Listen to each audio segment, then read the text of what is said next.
Welcome to English crazy tricks with Usha. आज हम लोग करेंगे स्ट्रक्चर्स जो हैं। सबसे पहला है एनग्रॉस्ड इन। एनग्रॉस्ड इन का मतलब होता है किसी चीज में मग्न होना। ठीक है, कोई इंसान है वो किसी काम में मग्न है, जैसे कि हम बातचीत करने में मगन थे। ठीक है, नेक्स्ट है कॉन्फिडेंट ऑफ। कॉन्फिडेंट ऑफ का मतलब होता है किसी चीज का आपको भरोसा होना, जैसे कि उन्हें सफलता का पूरा भरोसा था। नेक्स्ट है no option but. No option but का मतलब होता है किसी चीज के अलावा आपके पास कोई विकल्प ना हो, जैसे कि उनके पास बात करने के अलावा कोई विकल्प नहीं था। ठीक है, तो कोई विकल्प ना होना, यानी कि आप कोई काम करेंगे और उसके अलावा आपके पास कोई रास्ता नहीं होगा, तो उसके लिए हम लगाते हैं नो ऑप्शन बट। उसके बाद होता है नथिंग बट। नथिंग बट होता है किसी चीज के अलावा कुछ नहीं, यानी कि एग्जाम्पल देखिए, जैसे कि तुमने मुझे पैसे के अलावा कुछ नहीं दिया, यानी कि क्या दिया है, पैसे के अलावा कुछ नहीं दिया, आपने कुछ नहीं किया। तो इस टाइप के स्ट्रक्चर्स हम लोग आज कवर करेंगे और आप लोग देखेंगे वीडियो में कि ये स्ट्रक्चर्स डेली लाइफ के लिए बहुत इंपॉर्टेंट है। तो वन बाय वन हम इनको कवर करेंगे। सबसे पहला स्ट्रक्चर है एनग्रॉस्ड इन का। ठीक है, इसमें हम क्या करेंगे, पहले रूल देखेंगे। सब्जेक्ट आएगा, प्रेजेंट है तो इज एम आर आएंगे, और पास्ट है तो वाज वर आएगा। ठीक है, यहाँ पर आप वाज वर आएगा, और इसके बाद आएगा एनग्रोस्ड इन। अगर वर्ब है तो आईएनजी के साथ आएगा, और अगर कोई ऑब्जेक्ट है तो आप ऐसे ही लिख देंगे। अब आपको ये तो पता ही होगा कि इज कहाँ लगता है, इज और एम, और आर कहाँ लगता है, तो हमारा इज लगता है सिंगुलर के साथ, एम लगता है आई के साथ, और आर लगता है प्लूरल के साथ, और वही सिंगुलर के साथ लगता है वॉज, और प्लूरल के साथ लगता है वर्ड। ठीक है, तो वह अपने स्वास्थ्य की हानि के बावजूद अपने काम में मग्न था। मग्न था मतलब कि उसमें डूबा हुआ था, तो ये सेंस होता है। ठीक है, तो यहाँ पर ही वॉज एनग्रॉस्ड इन, तो ही पास्ट है तो वॉज एनग्रॉस्ड इन किस चीज में मग्न था, उस अपनी जॉब में। He was engrossed in his job, किस चीज के बावजूद, अपनी सेहत के बावजूद। To the detriment of his health, यानी कि अपनी स्वास्थ्य की हानि हो जाए उसके बावजूद भी वो क्या कर रहा था, वो मग्न था अपनी जॉब में। तो he was engrossed in his job to detriment of his health. पिता टीवी देखने में मग्न है। कोई कोई टीवी में इतना खो जाता है उसको कुछ पता ही नहीं रहता आसपास का, तो हम उसके लिए क्या बोलेंगे, father is engrossed in watching TV. Verb है तो इसीलिए आप इसके साथ क्या लगाएंगे, आईएनजी। हम बातचीत में मग्न थे। वी वर, वी प्लूरल तो वर हो जाएगा, पास्ट है तो वर आ गया। ठीक है, और एनग्रॉस्ड इन किसमें, बातचीत के लिए, कॉन्वर्सेशन। अपनी किताब में मग्न होकर वह समय भूल गया। ठीक है, मग्न किताब में डूब गया और समय भूल गया। तो एनग्रॉस्ड इन हिज बुक, ठीक है, ही फॉरगेट द टाइम। क्या भूल गया, टाइम, क्योंकि पास्ट का सेंटेंस है तो फॉरगेट का फॉरगॉट हो जाएगा वर्ब की सेकंड फॉर्म। पिताजी अखबार में मग्न थे, तो dad was engrossed in the paper या न्यूज़पेपर। ठीक है, पहला स्ट्रक्चर ये है। दूसरा स्ट्रक्चर देखते हैं। दूसरा स्ट्रक्चर है नो ऑप्शन बट।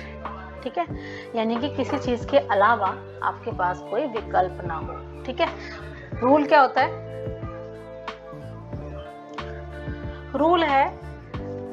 रूल है जैसे कि मेरे पास इस्तीफा देने के अलावा कोई विकल्प नहीं है, यानी कि आपको इस्तीफा देना ही पड़ेगा, कोई और विकल्प आपके पास नहीं है। तो रूल इसका है, सब्जेक्ट आएगा हैज हैव आएगा, प्रेजेंट में पास्ट में आएगा हैड, और अगर फ्यूचर है तो आप वहां पर लगा सकते हैं विल हैव। उसके बाद आएगा नो ऑप्शन बट, और उसके बाद आपको टू के साथ वर्ब लगा देनी है। जैसे कि मेरे पास इस्तीफा देने के अलावा कोई विकल्प नहीं है, तो I have no option but to resign. उसके पास वहां रहने के अलावा कोई विकल्प नहीं है। तो शी हैज, प्रेजेंट है तो पता है आपको सिंगुलर के साथ लगता है हैज। ठीक है, और हैव लगता है प्लूरल के साथ। तो she has no option but to stay. Stay मतलब रुकना, कहाँ, वहां देर। उनके पास बातचीत करने के अलावा कोई विकल्प नहीं था, तो they had no option but to talk. हमारे पास उस प्रस्ताव पर सहमत होने के अलावा कोई विकल्प नहीं होगा, तो we will have no option but to agree मतलब सहमत होना, on that proposal। अगले स्ट्रक्चर पर मूव करते हैं। अगला स्ट्रक्चर है हमारा नथिंग बट। ठीक है, नथिंग बट में होता है किसी चीज के अलावा कुछ नहीं है, यानी कि उसने मुझे एक गिलास के पानी के अलावा कुछ नहीं दिया, यानी कि किसी चीज के अलावा आपको कुछ मिला ही नहीं है, ठीक है। Like he gave me nothing, उसने मुझे कुछ नहीं दिया सिवाय किसके, but a glass of water. बहुत इजी है, आप पहले अपना सेंटेंस पूरा कीजिए जो भी है, उसके बाद आपको लगाना है नथिंग बट, और नथिंग बट के बाद आपको लगा देना है ऑब्जेक्ट, ठीक है। तुमने मुझे पैसे के अलावा कुछ नहीं दिया, बच्चे बोल देते माँ बाप से तुमने पैसों के अलावा दिया ही क्या है, तो you gave me nothing but money, उसने कुछ बिस्किट के अलावा कुछ नहीं खाया, तो he ate nothing but some biscuits. तुम एक चोर के अलावा कुछ नहीं हो, यानी कि तुम जो एक चोर हो बस उसके अलावा तुम कुछ हो ही नहीं, तो you are nothing but a thief, thief मतलब कि चोर, ठीक है। रवि मेरे लिए सिरदर्द के अलावा कुछ नहीं था, तो Ravi was nothing but a headache, headache मतलब सिरदर्द, किसके लिए, मेरे लिए, टू। इजी था। चलिए आगे बढ़ते हैं।